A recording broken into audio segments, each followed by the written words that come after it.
사랑하는 성도 여러분, 우리는 오늘이라는 새로운 하루를 살아가고 있습니다. 매일 아침 눈을 뜨고 밥을 먹고 사람을 만나 대화를 하고 지난주 수요일과 같이 오늘도 이렇게 나와 여성 예배를 하고 있습니다. 저는 종종 아침마다 거의 매일 아침 이런 생각을 해요. 하나님은 오늘도 왜 내 눈을 뜨게 하셨을까? 나를 살려두신 이유가 무엇일까? 오늘 내가 무엇을 하며 살길 원하실까? 여러분도 그런 생각 종종 하시죠? 네. 오늘 읽으신 본문은 시편 기자는 이 질문에 대해서 명확하게 우리에게 답을 주고 있습니다. 한번 다시 읽을게요. 내가 죽지 않고 살아서 여호와께서 하시는 일을 선포하리로다. 띄워주고 계세요. 내가 죽지 않고 살아서 여호와께서 하시는 일을 선포하리로다. 이 말씀이 무슨 의미일까? 단지 고통 중에서 내가 죽지 않고 살아남았다, 이 고난 중에 내가 살았다라는 생존의 의미만을 이야기하는 것일까? 본문에서 우리가 더 중요하게 바라봐야 할 부분은 나를 죽음에서 벗어나 살게 하신 데는 이유가 있다라는 것을 우리는 더 집중해서 보아야 합니다. 살아있는 사람에게는 하나님의 뜻이 있다라는 것을 시편 기자는 강조하고 싶었던 것이에요. 큰 고통 중에 내가 살았어. 사망 중에 내가 건짐을 받았어. 내 고난은 이제 끝났어. 끝이야. 라는 이 큰 그 결과 자체에 만족하지 말고 오늘 지금 이 시간까지 인도해 주신 하나님, 그 하나님의 하신 일을 선포하라고, 간증하라고, 말하라고, 표현하라고 생명을 연장시켜서 오늘도 살게 하셨다는 것을 전하고 싶었습니다. 하나님은요, 우리 각 사람을 창조하시고 부모님을 통해 이 땅에 보내실 때 반드시 하나님을 위해 해야 할 사명을 주고 태어나게 하십니다. 모든 사람은요, 사명을 갖고 태어나요. 그렇기 때문에 주어진 그 사명을 다하기까지 하나님께서는 사람의 생명을 함부로 취하지 않으시고 살려두신다는 거예요. 그래서 오늘도 숨을 쉬며 살아가고 있는 저와 여러분은 하나님을 위해 해야 할 사명이 아직 끝나지 않았다라는 것을 의미합니다. 그렇다면 살아있는 우리들의 사명이 무엇일까? 다시 한번 생각해 봅시다. 오늘 내가 해야 할 일이 무엇일까? 오늘 왜 또 내 눈을 아침에 뜨게 하셨을까? 그 수많은 고난, 고통 중에서도 왜 생명을 연장시켜 주셨을까?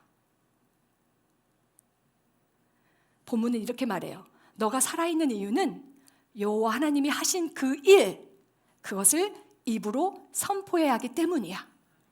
그분이 하신 일을 사람에게 간증해야 할 책임이 있기 때문이야. 이렇게 말씀하십니다. 지금도 우리 주님은요, 우리에게 이렇게 속삭이세요. 딸아, 내가 너를 통해 말하고 싶어. 내가 너를 통해 내가 누구인지, 내가 무슨 일을 했는지 세상에 알리고 싶다. 내가 살아서 역사하고 있다는 그 증거를 너를 통해 전하고 싶어. 이것이 우리 하나님이 우리에게 원하시는 마음이고요, 우리를 오늘도 살게 하신 이유입니다. 하나님을 통해 수많은 간증을 느끼고 경험하고 살고 계십니까? 네, 사랑하는 여러분, 하나님이 하시는 일을 선포하며 삽시다. 간증하며 삽시다. 그것이 저와 여러분의 사명입니다. 아멘. 이 말씀을 묵상하고 준비하다가 하나님이 저에게 이렇게 말씀하시는 것 같았어요. 딸아, 이제는 담아두지 말고 말하라고. 그 말하라고 하신 간증이 있어서 이 시간을 통해 하나님 하신 일을 여러분과 나누려고 합니다. 세미한 교회에 있을 때도 못 나눴고요, 20여 년이 훨씬 지난 지금 제가 하나님이 누구에게 나누게 하실까 했는데 강남중앙침례교회 우리 사랑하는 성도분들과 또 여성 예배 참석하신 분들과 나누게 되어서 기쁘게 생각합니다. 저는 믿음의 가정에서 자랐습니다. 어려서부터 기도하시는 외할머니와 어머니를 보며 자랐고 부모님의 자상하고 정직한 가르침 속에 사랑을 듬뿍 받으며 평온한 시절을 보냈습니다. 유치원 시절부터 교회와 학교, 이웃의 어른들에게까지 이유 모를 큰 사랑과 관심을 받을 만큼 제 삶은 너무도 평탄했습니다. 초등학교 3, 4학년쯤 되었을까요? 어린 나이였는데도 평온을 알았던 것 같아요. 하늘을 딱 보다 보니 파란 하늘이 이렇게 보이는 거예요. 그래서 제가 와, 나는 걱정도 없고 참 내 인생은 평안하다, 이런 생각을 하며 두 발을 툭 벌리고 몇 바퀴를 돌았나 몰라요. 평온하다, 평온하다. 내 인생은 왜 이렇게 걱정이 없어?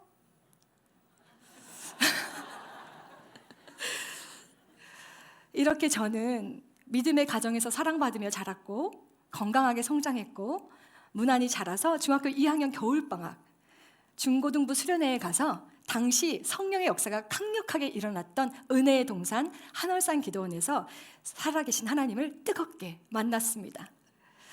주님을 만나고 나니 구원의 은혜가 얼마나 큰지요. 평생 주를 위해 살아도 이 은혜 못 갚겠다라는 생각이 들면서 제 인생을 통째로 주님께 드리기로 결심을 하고 또 주를 위해 사는 것이 저를 이 땅에 보내신 하나님의 목적임을 알게 되었어요. 그래서 막연하게 그때 당시 선교사가 되어야 되겠다는 소명과 사명감을 가지고 그 산을 내려왔습니다.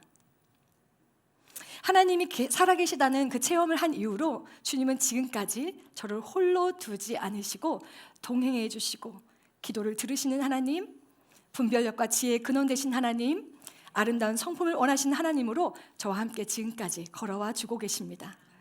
특별히요, 전도와 기도 훈련을 많이 받은 것 같아요. 그렇게 많이 훈련을 시키시더라고요. 누가 시키지도 않았는데 매일 몇 시간을 기도하지 않으면 안 되었고 신학교 때는 4-5시간을 기도하며 주님과 교제하며 살았습니다. 누군가는 그래요. 기도를 그렇게 오래 하면 학업이나 다른 일은 어떻게 하려고 그러는데요. 기도를 하면 할수록 학업이나 다른 일에 집중력을 주셔서 단시간에도 좋은 결과와 효과를 보는 그런 은혜를 많이 체험했습니다. 어찌되었든 그 당시에는 저는 그냥 주님을 사랑하고 주님과 교제함이 너무 행복하고 좋아서 기도한 것뿐인데 훗날 그 쌓인 기도가 얼마나 큰 능력이 되어 나타났는지 모릅니다. 이제 와서 돌아보니 다가올 영적 싸움을 대비하여 하나님께서 저를 강하게 그리고 깊게 훈련시키셨다는 것을 알게 되었습니다. 하나님과 동행했던 간증은 끝도 없이 많지만 저는 이 시간 하나님께서 둘째 출산과 함께 저희 가정에 하신 일을 간증하며 선포하고자 합니다.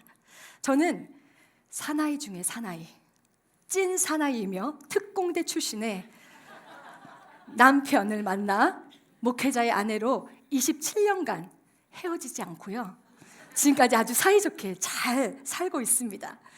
남편과 교제를 시작하고 결혼을 딱 앞뒀을 때 말로 표현하지는 않았지만 내심 제 마음에 이런 마음이 드는 거예요. 하나님, 최병락 형제님이 하나님이 배우자로 주신 건 확실하고 그래서 너무 좋습니다.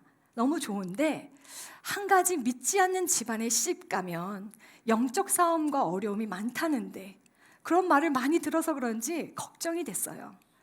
그래서 이 부분을 놓고 기도 안 할 수가 없지요. 제 마음에 계속 기도를 하니 어느 날 주님이 이렇게 말씀하시더라고요. 너가 결혼하면 그 가문은 다 예수 믿게 될 거야. 이 감동을 주셔서 저는 여러 훈련을 통해 하나님의 말씀을 100% 신뢰하는 믿음을 가지고 있었기 때문에 주님이 시댁을 어떻게 예수님께로 인도하실까? 어떻게 하실까라는 궁금함은 있었지만 제가 이 가문에 들어가면 이분들은 다 예수님을 믿는 복을 받게 될 거라는 말씀에는 의심하지 않았습니다. 그래서 저는 주님만 믿고 결혼하기로 결심했습니다. 그 후 저희는 98년에 결혼을 했고요. 결혼 3주 만에 미국 유학을 갔습니다. 낯설고 아무도 없는 미국 땅에 정착하면서 기도의 중요성을 더욱 느끼게 되었고 기도할 곳을 찾다가 아파트에 있는 옷장을 보니까 기도하기에 딱 좋더라고요. 미국 옷장은요, 우리 한국 옷장처럼 붙박이에 딱 돼 있는 그런 장롱같이 돼 있는 게 아니고요, 워킹 클라짓이라 그래서 작은 방처럼 생겨서 그 안에서 걸어 다닐 수 있고요, 좀 아파트처럼 작은 곳이라 할지라도 앉아서 책상 놓고 기도할 수 있는 정도는 되거든요. 그래서 저는 그 옷장을 제 기도방으로 삼고 매일 기도하기로 결심을 하고 기도를 했어요. 기도하러 클라짓에 딱 들어간 첫날 미국에서 정착할 수 있게 지금까지 그래도 몇 개월 동안 인도하신 주님 감사합니다 라는 마음으로 기도하는데 한 장면이 제 눈앞에 펼쳐집니다.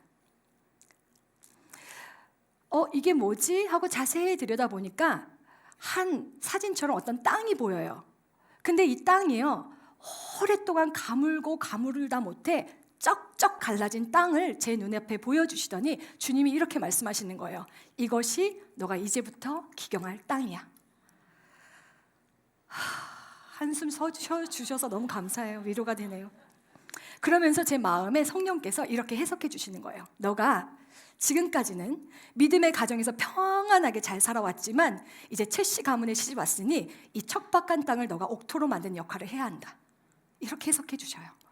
저는 그때 우리 남편 가문의 영적 상태를 정면으로 알게 되었고 그 가문의 영혼들을 위해 나를 남편과 결혼하게 하셨다는 것을 깨닫게 되었습니다. 그 마음으로 기도하며 묵상을 하는데 주님이 제게 이런 마음을 주시는 거예요. 남편이 너무 측은해지는 거예요. 저는 기독교 가정에서 자랐기 때문에 기도를 충분히 받고 또 기도 부탁할 가족이 있는 환경에서 그야말로 영적 풍요를 누리고 살았는데 그 반면 남편은 그동안 홀로 신앙생활을 하며 그러다가 목회자로 부름을 받고 담임 목회를 해야 한다는 거대한 숙제를 안고 묵묵히 주님만 바라보며 걸어온 그 외로운 길을 느끼게 하시더라고요. 얼마나 영적으로 외로웠을까? 그 생각을 하니까 눈물이 나고 안쓰러운 마음이 많이 들었습니다. 그러니 이런 기도가 나오더라고요. 주님이 만들고 싶어 하시는 주의 종이 될 수 있도록 제가 집중해서 기도할게요. 앞으로 남편이 마음껏 목회할 수 있도록 든든한 버팀목이 되겠습니다. 총알바지가 되겠습니다. 이렇게 사명감 투철한 여군 같은 기도를 하나님 앞에 올려드렸어요. 정말 3년 꼬박 입에서 기도만 하면 남편 기도만 나와요. 방언으로 하든 한국말로 하든 이 기도 제목에 있어서 기도를 하려고 입을 열면 남편 기도만 줄줄 나오게 꼬박 그렇게 기도를 시키시더라고요. 하여간 그 마음을 늘 품고 기도해왔기 때문에 목회 초쯤 됐을 거예요. 남편에게 이렇게 말했어요. 목회 이제 시작했으니까. 여보, 저희가 미국에 가서 4년 만에 목회를 시작했기 때문에 여보, 사역 마음껏 하세요. 뒷일은 제가 다 책임질게요. 걱정 마시고 앞만 보고 거침없이 나가세요. 제가 정말 주님 덕분에 이렇게 멋진 말을 했어요. 여러분, 정말 제가 아니라 제 안에 무엇인가가 저를 이끌려서 이렇게 말을 했는데요. 중요한 건요, 여기에요. 그 말을 그대로 믿고 정말 우리 목사님 지금까지 마음껏 목회하고 계십니다. 정말 마음껏. 네. 그렇게 시간이 흘러서 하나님의 강권하심으로 담임 목회를 시작했잖아요. 당시 제 나이 겨우 27, 결혼한 지도 4년밖에 안 된 20개월 된 딸 둔 세대과 같은 마음에 그 마음으로 담임을 시작하게 됐어요. 그때는요, 제가 엄청 어른인 줄 알았어요. 근데 지금 돌아보니까 너무 어린 나이였어요. 그 젊은 날에 삶의 경험과 경륜이 부족한 제가 미국 이민 와서 산전수전, 공중전 다 겪고 하늘 가슴에 가득 안고 사는 성도님들 섬기기에는 너무도 부족하다는 생각이 들었고 담임 사모라는 직분이 주어지는 순간 막막하더라고요. 그래도 저희 부부가요, 결혼 전까지 둘 다 한국에서 전도사로 사역을 잘했고요. 결혼한 후에도 작은 한인교회 전임 사역자로 섬기면서 사역을 두루두루 잘하면서 칭찬받았던 부부였어요. 게다가 남편은요, 지금 돌아보니 담임 목회하기 1년 전부터 주님이 훈련을 시키셨는데요. 금요 기도의 인도를 전담해서 맡았고요. 남편은 매주 금요일마다 하루 종일 금식하며 설교를 준비하고 지금 우리 교회 금요 성령 집회처럼 뜨겁게 말씀 전하고 기도의 인도도 다 했습니다. 주일에는 성경의 파노라마 성경 공부와 구역장 모임 그 당시 이끌고 주일 예배 찬양 인도해 가면서 열심히 목회했고 저도 그에 맞춰 사모로서 최선을 다했는데요. 막상 담임 사모가 되고 나니 성도님들을 어떻게 대해야 될지 모르겠는 거예요. 이 말 해도 되나? 어느 선까지 말을 해야 되지? 내가 하고 있는 이 행동이 맞나? 모든 것이 혼란스럽더라고요. 제가 그래도 한국에서 제법 담대한 여성 사역자 어린이 부흥 강사였거든요. 그때는 그런데 딱 담임되고 나서부터 얼마나 위축되던지 성도님들 앞에서 기도도 못했어요. 90년대, 2000년대 초 달라스 이민자들 진짜 무서웠습니다. 진짜 무서웠어요. 그냥요, 똑바로 눈을 뜨고 다니시는 분이 거의 없었어요. 눈이 항상 위로 이렇게 올라갔고 너무 무서웠어요. 그래서 교회에서 기도할 때도 전 숨어서 기도하거나 집에 와서 클라짓에 들어가서 쪼그려서 항상 기도를 했어요. 하나님, 저 담임 사모인데요. 나 모르겠어요. 저보다 다 어른이고 이민 오신 성도님들 너무 무서워요. 정상이 아닌 분들이 너무 많아요. 주님, 저 어떻게 해야 돼요? 도와주세요. 주님, 치해주세요. 치해주세요. 하나님, 치해주세요. 이러면서 클라스에 들어가서 항상 울었어요. 매일 울었어요. 근데 한날, 그날도 주여 주여 울먹이며 기도하는데 주님이 드디어 제게 말씀하셨습니다. 딸아, 너는 이들의 영적 엄마다. 너는 성도들의 엄마야 라고 말씀하시는 거예요. 그 엄마라는 강력한 하나님의 메시지를 들으니까 친정 어머니의 성품이 먼저 떠오르더라고요. 친정 어머니의 그 온유한 성품과 사랑, 품어주시는 그 인자함, 저는 자라면서 친정 어머니로부터 남에 대한 험담이나 부정적인 말을 들어본 기억이 없습니다. 또 생각나는 거는 어머니의 기도하는 모습이었어요. 그리고 그 목소리. 엄마는 방 청소하시다가도 막 방언으로 기도하시고, 자다가 일어나면 무릎 꿇고 머리를 땅에 대고 눈물로 기도하시던 그 모습, 새벽 기도 다녀오시면 이마에 손을 얹고 그 찬 손을 제 이마에 얹고 기도해 주시던 그 모습, 그러다가 저희 집에는 귀신 들린 자매도 그렇게 왔다가 가고 귀신 들린 자매랑 같이 살기도 하고, 그럴 때마다 방에 딱 들어가세요. 너는 여기 있어? 내가 방에 들어가서 기도해야 되니까 이러세요. 그럼 방에 딱 들어가셔서 그 자매님을 위해 기도하는 엄마의 목소리는요, 사자 같으셨어요. 강력한 영권으로 기도하시는 어머니. 저는 성장하고 나서는 어디가 아프거나 좀 걱정이거나 이러면 엄마에게 딱 말씀드리잖아요. 그 엄마가 손을 딱 붙잡고 무릎을 함께 같이 꿇어요. 그리고 기도를 딱 해주시면 즉각 낫는 경험을 너무 많이 했습니다. 그렇게 기도하는 엄마가 떠오르면서 제가 성도들에게 그런 엄마가 되어야겠다라고 마음을 먹게 되었습니다. 이민 와서 사기당하고 친척에게 버림받아 억세질 대로 억세져서 정신질환을 앓는데도 본인이 정신질환자인지 몰라요. 그런 성도님들을 많이 만나서 두려운 마음이 많았는데 주님이 저를 영적 엄마다라고 말씀하시고 나서는 두려움이 사명감으로 바뀌게 됐습니다. 난 영적 엄마다. 교회 가기 전에 그래요. 무서워지면 난 영적 엄마야. 영적 엄마야. 이것이 내가 가져야 할 마음이고 내 정체성이야. 이렇게 생각하니까 담임 사모의 역할이 딱 보이는 거예요. 사모는 성도들을 그대로 있는 그대로 마음에 품고 그들이 겪은 수많은 아픔을 내가 끌어안고 기도해야 하는 사람이며, 어떤 상황 속에서도 엄마니까 끝까지 사랑으로 인내하고 영적으로는 믿음 안에 소망을 품고 담대히 걸어가야 하는 사람임을 알게 되었습니다. 저는 주님을 너무 사랑하니까요, 주님이 사랑하시는 그 성도가 너무 사랑스러운 거예요. 여러분이 너무 사랑스럽습니다. 그리고 그 주님이 보시고 제 사랑 그릇이 좀 더 커지면 저를 통해 하나님 사랑을 받아야 할 분들을 또 보내주시는 거예요. 그러면 그렇게 했다는 것을 나중에 알게 되었어요. 그래서 다른 마음 품지 않고 상대방이 받아야 할 사랑의 양을 드리려고 노력을 하며 살았습니다. 그렇게 최선을 다해 목회하던 어느 날 남편이 제게 이런 말을 하는 거예요. 여보, 나는 강단에서 말씀을 전하려고 하면, 야, 네 가족도 전도 못한 네가 무슨 성도들에게 말씀을 전하려고 하냐? 너의 가족부터 구원시켜라. 이런 생각이 든다는 거예요. 어머, 죄송해요. 이런 생각이 가끔씩 떠오른다는 거예요. 그러면 기운이 빠지면서 말씀 전하는데 자신이 없어지더라는 것입니다. 그 말을 들으니까 또 마음이 짠합니다. 그 측은한 마음이 들어서, 주님, 우리 시대에 모두 예수 믿게 해주세요. 그래서 우리 목사님 말씀 거침없이 전하게 하시고 자유롭게 주의를 할 수 있도록 도와주세요. 그간 홀로 가족 구원을 위해 18년간 기도한 남편을 대신해서 아내인 제가 그 기도 제목을 붙들고 기도해야겠다는 사명감에 간절히 그날부터 집중해서 기도를 하기 시작했습니다. 그러던 중에 제가 결혼을 결심하기 전에 주셨던 말씀, 네가 결혼하면 그 집안은 다 예수 믿게 될 거야 라는 말씀이 생각나는 거예요. 그런데 이런 생각이 드는 거예요. 하나님, 결혼은 했는데요, 시댁은 한국에 있고 우리가 지금 미국에 사는데 어떻게 전도가 될까요? 궁금해하면서 제가 계속 기도를 이어갔습니다. 목회 시작하고 3개월쯤 되었을 때 제가 둘째를 임신하고 입덧이 심해서 아무것도 못 먹고 조금만 먹어도 다 토하며 방을 기어다니며 괴로워하던 때에 도와줄 사람 성도 하나 없고 연락할 사람도 없고 그나마 의지하던 남편도 목회로 바쁘니 저는 마음은 서운했지만 이것이 목회다 싶어 속상한 마음 뒤로하고 이 시간도 지나가리라 라는 마음으로 임신 기간을 지냈습니다.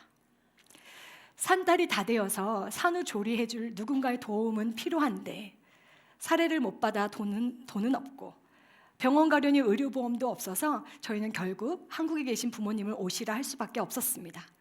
목사님께서 이렇게 제안을 하셨어요. 첫째 낳을 땐 친정어머니 오셨으니 둘째는 울산에 계신 시어머니 오시면 되겠다라고 말씀하셔서 몸조리 때문에 시어머님 오시라 하기엔 죄송한 마음은 있었지만 미국 구경도 하시고 우리 사는 삶도 보여드릴 겸 그러자고 했습니다. 그리고 시어머니는 예정일 2주 전에 들어오셨고 저희 부부는 어머니께 언제 효도하겠냐며 잘 섬기자고 다짐하고 없는 살림이지만 마음만큼은 편하게 해드리려고 노력했습니다. 어머니도 그 마음 아셨는지 동네 구경도 하고 산책도 해가며 저희 가족 셋과 아주 즐거운 시간을 보냈습니다. 저는 출산이 예정일보다 늦어지면서 시어머니와 한 달이 지난 후 둘째 영광이를 유도부만으로 출산했습니다.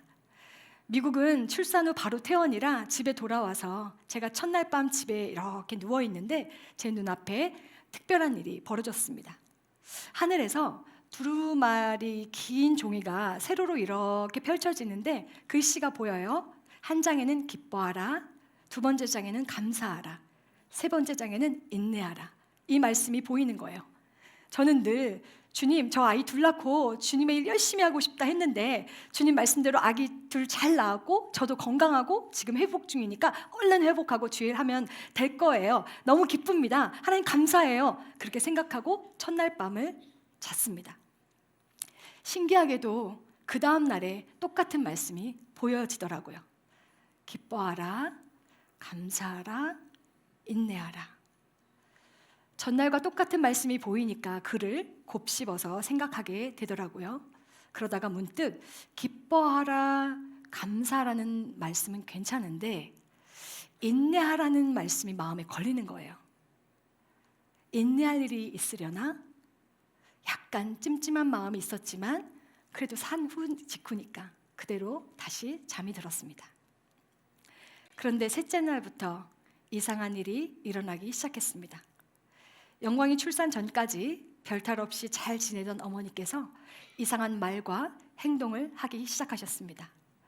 머리가 계속 아프다고 하시면서 가슴은 터질 것 같고 발바닥은 불이 나서 견딜 수가 없다고 하시면서 화와 짜증을 참기 어렵다고 하시면서 잠도 설치셨고 나날이 그 증상은 심해지고 급기야 남편과 저에게 그 전에 전혀 보여주지 않으셨던 폭언을 하고 부부간의 갈등을 일으키기도 하고 때로는 집을 뛰쳐나가 소식이 없다가 나중에 겨우 찾아보니 어느 한 성도 집에서 밤새 계시다 온 사건, 퍼주기만 하니 가난한 목에 벗어나지 못한다는 그런 말들, 저는 하대하는 하시는 모습에 마음이 아팠지만 목회자인 우리가 언제 효도하겠어? 그런 마음이 들어서 끝까지 효도 잘해야지 라고만 생각하며 지내다 보니 몸조리도 못하고 음식도 잘 못 먹으며 산후의 가장 중요한 기간을 그렇게 보냈습니다. 후에 돌아보니까 그것이 영적 싸움의 시작이었습니다. 24시간 종일 집에 있어도 찾아오는 이 없는 방 2칸짜리 아파트에서 산모인 저는 남편도 없이 돌변한 어머니와 지내는 시간이 숨이 막힐 정도로 괴로웠습니다. 그러나 저는 목회하기에도 버거운 남편의 심기를 불편하게 할까 봐 아무런 표현을 할 수 없었습니다. 출산 후 일주일쯤 되었을 때 딸내미 밥을 먹이려고 숟가락을 들었는데요. 제 의지와 다르게 손이 떨리는 수전증이 시작되었고 저를 죽이려는 것처럼 위협하는 행동을 하시는 시어머니의 이상 현상에 죽음의 공포를 경험한 이후 제 몸은 급속도로 악화되어 가기 시작했습니다. 저는 매일 아침 두드려 맞은 것 같은 고통으로 눈을 떠야 했습니다. 저희 부부는 뒤늦게 이 사건이 단순한 성격 문제가 아니라 영적인 문제라는 것을 알게 된 계기가 있었는데 그걸 알았을 때 어머니를 보며 속으로 어머니 속에 역사하는 악한 영아 예수 그리스도 이름 명하노니 잠잠히 떠나갈지어다 라고 속으로 기도하니 그때부터 어머니는 잠잠해지기 시작했습니다. 가족이라 영적인 사건이 일어날 거라는 건 생각도 못했어요. 그러나 저는 몸조리하기엔 이미 늦었다는 것을 알게 되었고 그렇게 30년 같은 3개월의 시간을 보내고 어머니를 보내드렸습니다. 어머니가 떠나시기 전날 꿈 얘기를 하나 해주시더라고요. 우리 집에 오셔서 주무시던 첫날 밤의 꿈이에요. 꿈에 내가 너희 집에 딱 왔는데 집에 방이 많더라. 저희는 방이 2칸이었거든요. 많더라. 그런데 그 방마다 모든 조상들이 누워서 있는데 알지 못하는 조상까지 와서 누워있더라. 그 말을 들은 남편이 거기에 아버지도 계시던가요? 라고 물으니 아버지는 없더라. 그 답변을 듣고 목사님은 역시 우리 아버지는 천국 가셨구나 생각하며 안도를 했습니다. 그런데 저는 그 꿈 이야기를 듣는 순간 예사롭지 않은 꿈임을 감지하고 400년 유교 집안인 남편 가문에 최초로 주의종인 최병락 목사가 나오고 이제 단임 목회를 하려니 방해하려는 온갖 귀신들이 조상의 모습을 하고 왔구나, 사단과 전쟁이 시작되었구나라는 것을 알 수 있었습니다. 저는 그때 이런 생각을 했습니다. 제가 기질 테스트 결과에서도 이런 말이 나와요. 기질이 낙천적이고 긍정적이랍니다. 저도 동의하고요. 거기에 하나님을 믿는 믿음이 들어갔으니 보기에는 여성 해도 주님이 훈련시켜 오신 믿음으로 인해 담대함으로 강단 있게 살아왔습니다. 그런 저를 사단은 너무 잘 알았던 거예요. 이런 기질이니 어지간해서는 안 쓰러지거든요. 그러니 가장 연약할 때 공격해야 쓰러지니 여성으로서 몸이 가장 연약하고 마음도 여릴 때가 언제예요? 출산 후입니다. 네, 호르몬의 변화로 산후 우울증이라는 말도 있듯이 몸이 어때요? 출산하고 나서 벌어진 뼈들 제자리를 찾아야 다시 건강해지는데 뼈 마디마디가 다 벌어져 있고 또 유도분만 할 정도로 하루 종일 병원에서 의료보험이 없었기 때문에 가장 저소득층인데 가서 했기 때문에 새벽 6시에 가서 계속 뭐를 했다 실험하듯이 했다가 마지막에 11시 넘어서 애기 낳았거든요. 온몸이 아기처럼 연할 때 그때 영적 싸움을 사단이 걸어온 거예요. 정말 악하죠. 본격적으로 사단과의 싸움을 하기에는 이미 제 마음과 몸은 상처투성이었고 그 상처로 연약해져 있었습니다. 그런데 이상한 현상이 이제 본격적으로 저에게서 나타나기 시작했습니다. 어머니께서 떠난 그 다음 날부터 어머니가 호소하던 그 고통스러운 증상들이 저에게서 하나씩 나오기 시작하는 거예요. 저는 감기도 잘 안 걸리는 건강한 사람이었습니다. 너무 많이 먹어서 체해서 약은 먹은 적이 있어도 아파본 경험이 거의 없어서 아프다는 것을 잘 모르고 살았습니다. 그러니 당연히 두통을 알아본 적이 없지요. 그런데 시어머니가 가신 후 머리가 아프기 시작했고 발바닥에 불이 붙는데 뜨거워 견딜 수가 없었고 가슴은 방망이질을 하는데 어떻게 할 수가 없었습니다. 무엇보다 어디서나 기대면 잘 자던 저는 불면증을 겪으면서 잠을 못 잔다는 것이 얼마나 고통스러운 일인지 알게 되었고 잠을 못 자니 육신은 나날이 연약해져 갔고 급기야 저는 오징어처럼 몸이 꼬이며 마비와 경련을 일으키는 경험을 하면서 죽을 것 같은 고통에 나날이 병세는 악화되어 갔습니다. 그러나 신체적 증상보다 더 괴로웠던 것은 마음의 상처였어요. 출산 전에 만삭인데도 불구하고 40일간 매일 기도하던 3명의 여성도님들의 냉담한 태도에 마음이 아팠습니다. 나중에 들어보니까요, 시어머니께서 나가셔서 찾아간 성도에게 한 말이 소문이 나서 오해를 일으켰고 더 부풀려진 소문에 급기야 전 성도들로부터 외면을 당하는 일을 겪었습니다. 출산 전 사단이 성도의 눈을 가리우니 그렇게도 착하던 성도들은 저에게서 하나둘씩 등을 돌리기 시작하더니 급기야 저는 외톨이가 되었습니다. 정직과 신뢰를 가장 중요하게 여기던 제가 오해와 가십 대상이 되니 제가 감당하기엔 너무 큰 시련이었습니다. 그 일로 저희 부부는 목회에 큰 어려움을 당면하게 되었습니다. 제 곁엔 아무도 없었습니다. 당시엔 남편도 성도도 동역자도 아무도 없었습니다. 믿고 함께 사역했던 교역자 한 분이 아니 땐 굴뚝에서 연기가 나겠어? 라고 사모님에게 그렇게 말을 했대요. 그러니 사모님이 잘못했으니 소문도 난 것이고 그래서 고난을 받는 거지 라는 말을 했다는 말에 같은 목회자와 사모는 내 심정이겠지라고 생각하며 지푸라기라도 잡는 심정으로 붙잡고 있던 그 바램조차도 무너지게 되고, 이렇게 주님은 저를 철저히 홀로 두셨습니다. 주님은 제게 욥기를 읽으라는 마음을 주셨어요. 그래서 욥기를 펴서 읽다가 욥의 심정이 고스란히 느껴지니까 한 장도 못 넘기고 가슴이 메어서 다시 덮었습니다. 그러다가 또 펴서 읽고 다시 덮고 또 펴서 읽고 덮기를 반복하다가 3명의 친구들에게 외면을 당하는 욥을 보며 함께 기도했던 동역자 3명이 떠올랐고, 그래서 또 울고, 그래도 끝까지 완독하며 이 고통이 잘 지나가기를, 주님이 내가 왜 이 고통을 겪는지 밝혀주시기를 기다리는 것만이 방법이라 묵묵하게 버텨냈습니다. 저는 끝도 없는 캄캄한 긴 터널 속에 홀로 서 있는 듯 했습니다.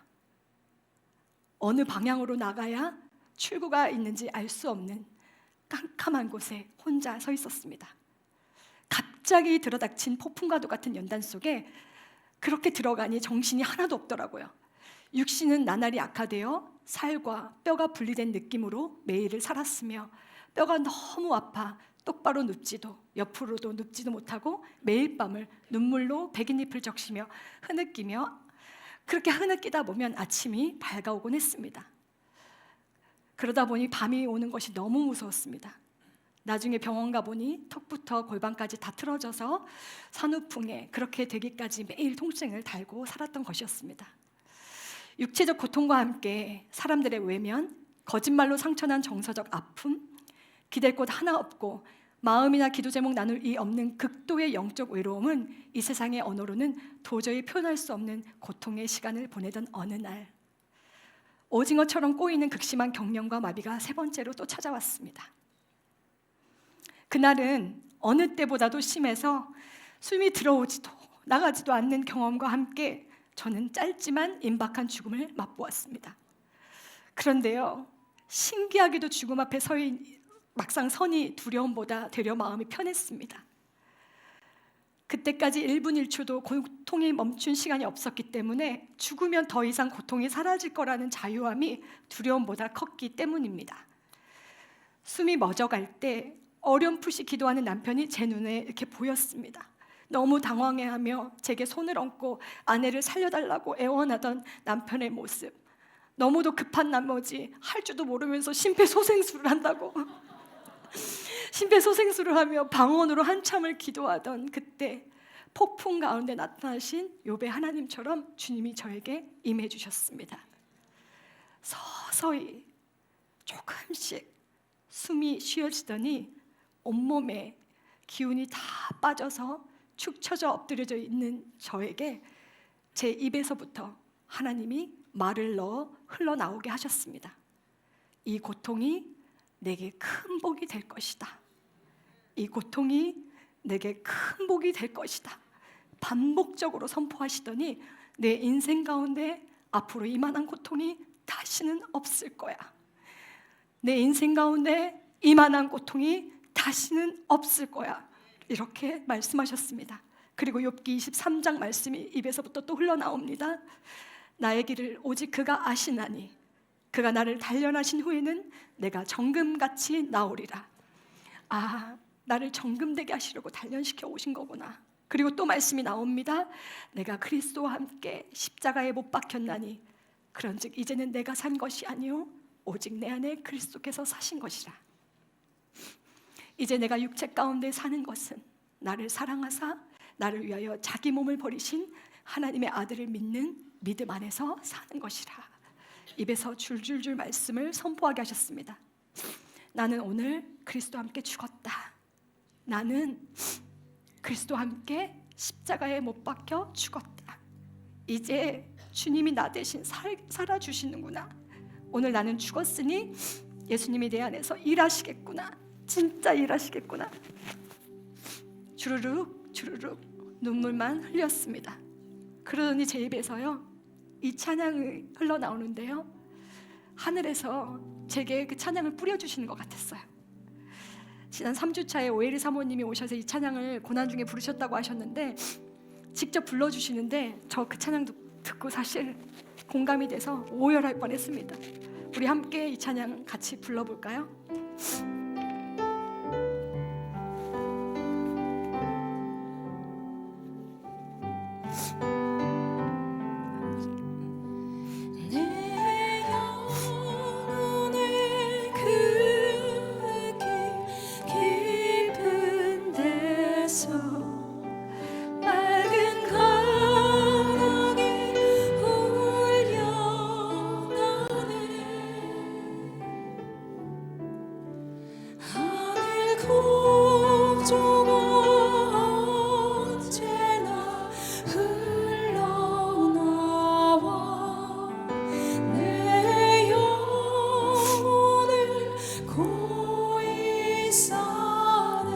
평화를 여러분에게도 나눕니다. 평화, 평화로다.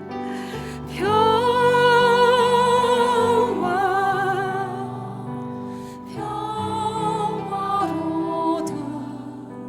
하늘 위에서 내려오네.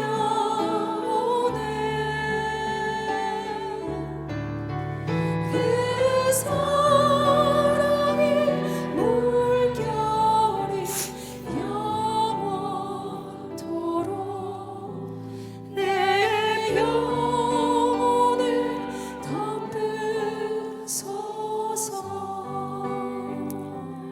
아멘. 이 시간 다시 한번 하실 때는요, 저에게 임하셨던 그 고통 중에, 고난 중에 받은 그 평화가 여러분에게도 임하는 시간이 되었으면 좋겠습니다. 다시 한번 찬양하겠습니다.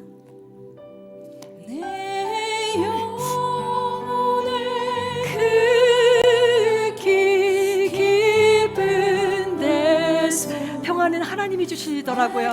평화기 울려나네.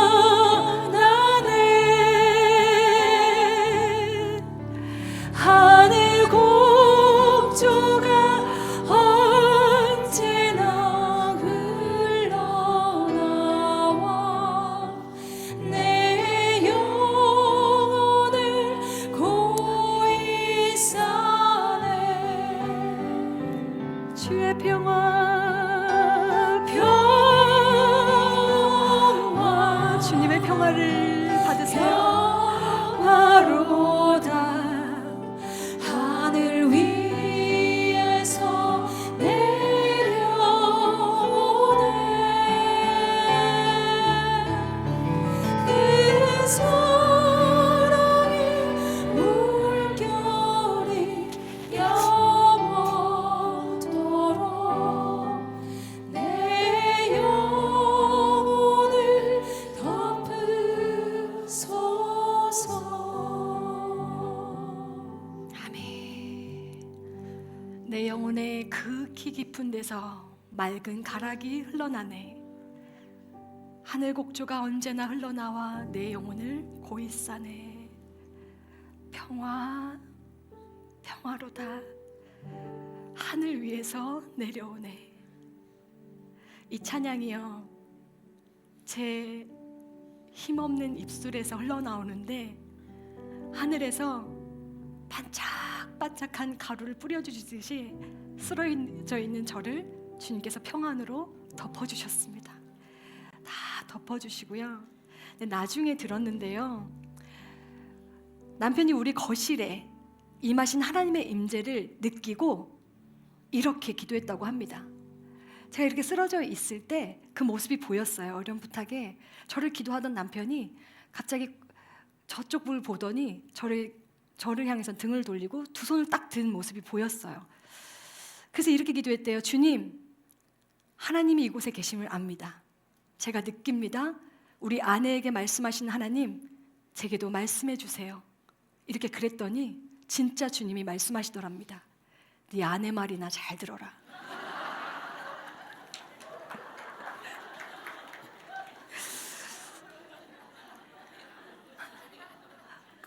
근데요, 정말 이렇게 했던 게 보였다고 그랬잖아요. 그래서 어쩐지 조금 있다가 금방 와서 저를 또 막 이렇게 하더니 뭘 했냐면요, 제 입에 이게 귀를 이렇게 했던 기억이 나요.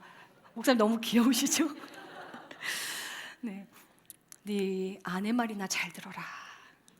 그날 주님이요, 제 입술에서부터 계속 말씀을 주시는데요, 내가 너를 지금부터 치료해 갈 것이다. 너는 곧 한국에 가게 될 거고 거기서 의사를 만나 치료를 받을 것이니 내가 어떻게 너를 치료했는지 잘 기억했다가 전해라. 그 말씀을 해주셨어요.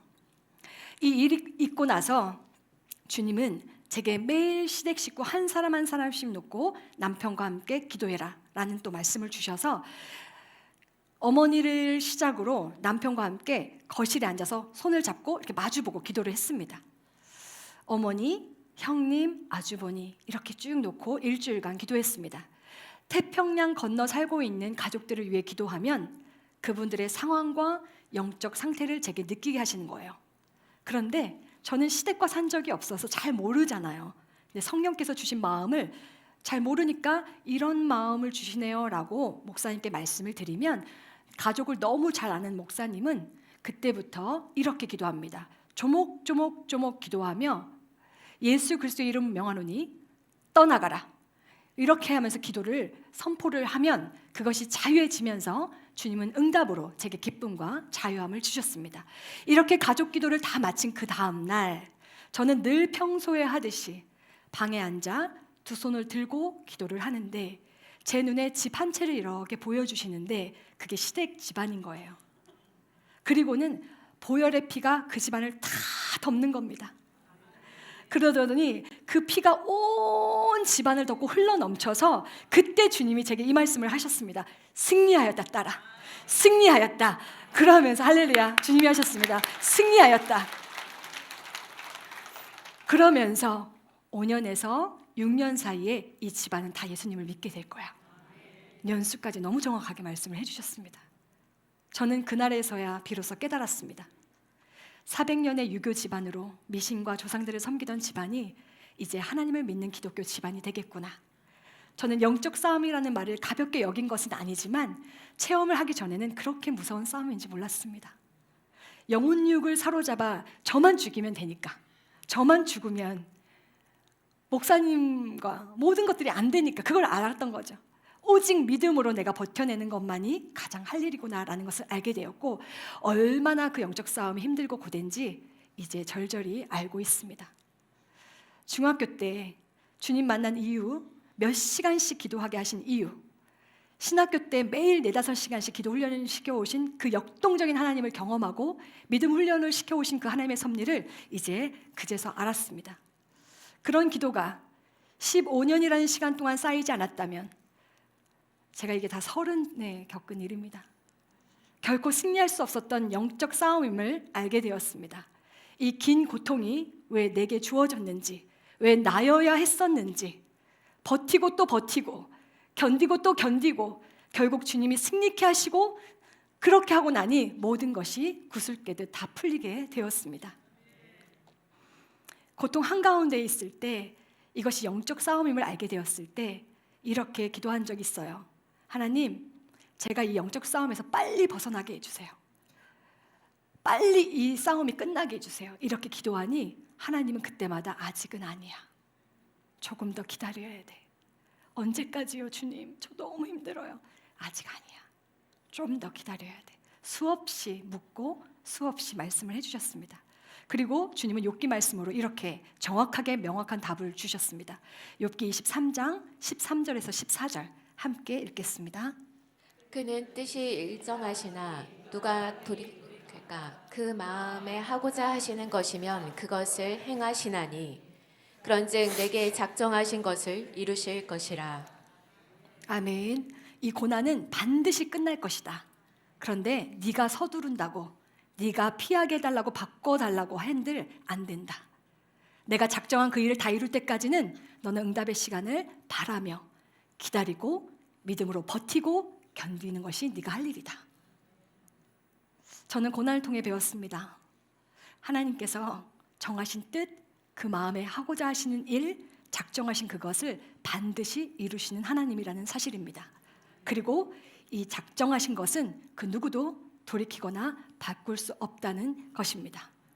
그래서 제가 당한 이 고난은 십자가 진 제가 반드시 통과해야만 하는 일이었고 주님이 제게 너가 결혼하면 시댁이 다 예수 믿을 거야 라고 말씀하시면서 이 일을 가장 연약할 때 바로 그때에 작정하셨기 때문에 그 십자가를 제게 지우시고 이 일을 이루신 것입니다. 그 이후 저는 하나님 말씀대로 치료를 위해 한국에 나오게 되었습니다. 정말 그 나온 경위와 이것도 너무 기가 막힌 하나님의 섭리인데 나중에 하나님의 시간이 되면 나누도록 하겠습니다. 그래서 한국에 나와서 의사를 만나기 전에 시댁 가족들이 한자리에 모인 자리에서 제게 일하신 하나님과 예수님을 아주 간단하게, 왜냐하면 그때까지는 예수님 안 믿으셨으니까 가볍게 전하는 시간을 가졌습니다. 그 후 기가 막힌 방법으로 의사를 만나게 하셨고 그분을 통해 치료를 받게 해서 제가 휠체어 타지 않고 지금 여러분 앞에 이렇게 똑바로 서서 말씀을 전하는 사람이 되었습니다.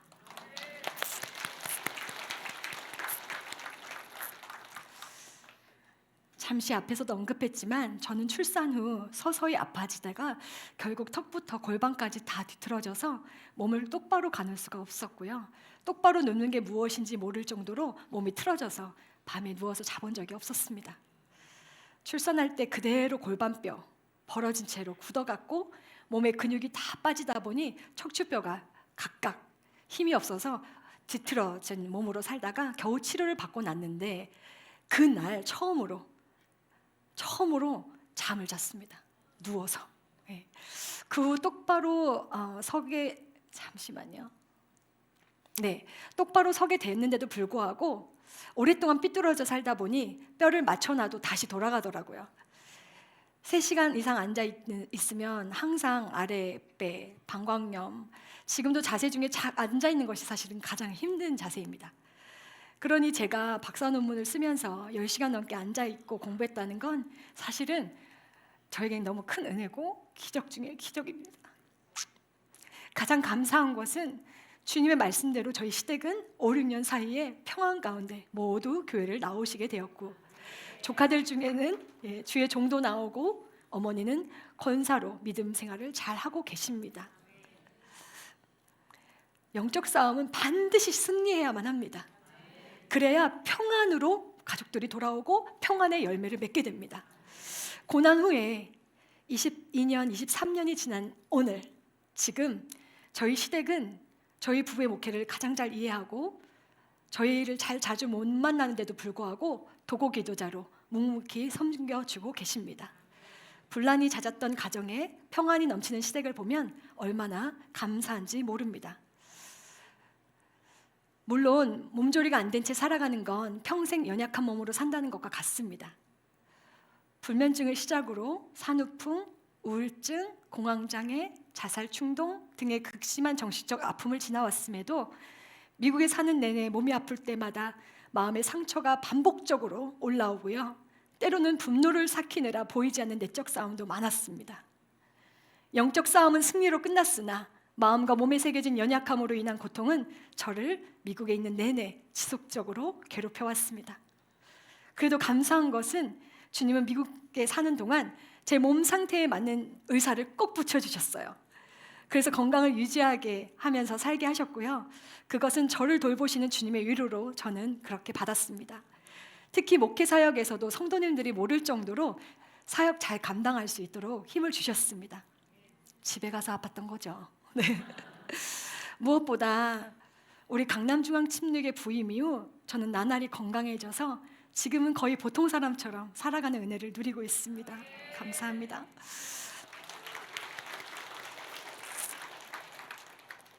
이제는 아파도 덜 서럽습니다. 젊어서 아플 때는 다들 날아다닐 때 혼자 아프니까 많이 서러웠는데요. 지금은 갱년기 증상의 동감 여인들과 거의 비슷합니다. 그게 저에겐 너무 큰 위로예요. 네.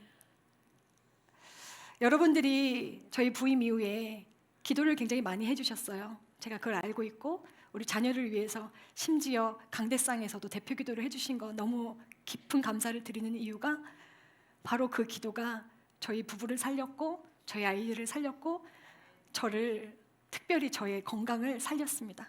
그래서 이렇게 건강합니다. 사랑하는 여러분, 네, 맞습니다. 저는 둘째 출산 후 육체적으로 연약한 몸을 안고 살아갑니다. 말씀드렸듯이 몸조리를 못했기 때문에 그 살아온 시간도 지금도 여전히 제 몸에 흔적으로 남아있지만 주님은 저를 결국 죽게 안 두시고 살게 하셔서 지금도 사명 감당하게 하십니다. 그래서 제가 오늘도 살아있는 자로서 여러분 앞에 서서 말씀을 전할 수 있는 거고요. 뿐만 아니라 저를 가장 잘 아시는 주님께서 나날이 저를 돌보아 더욱 강건케 하시며 더욱 그렇게 앞으로도 하실 것을 저는 확신합니다. 오늘 본문 말씀처럼 살아있는 자는 하나님이 하신 일을 선포해야 합니다. 그래야 나도 살고 듣는 사람도 살고 우리 모두가 살아납니다. 살아남은 자는 살게 하신 하나님을 증거하는 일에 부지런해야 하고 살게 하신 과정을 선포함으로써 하나님 하신 일을 증거하는 것이 마땅한 도리입니다. 그 사명을 감당하는 자의 생명은 주님께서 붙들어 연장시켜 주십니다. 끝으로 오늘 말씀을 다시 한번 우리 다 함께 선포하겠습니다. 시작. 내가 죽지 않고 살아서 여호와께서 하시는 일을 선포하리로다. 아멘. 다시 한번요. 내가 죽지 않고 살아서 여호와께서 하시는 일을 선포하리로다. 아멘. 살아있는 한 주님이 하신 일을 선포합시다. 오늘부터 내게 역사하셨던 그 하나님을 증거합시다. 예, 다 함께 우리 찬양하도록 하겠습니다.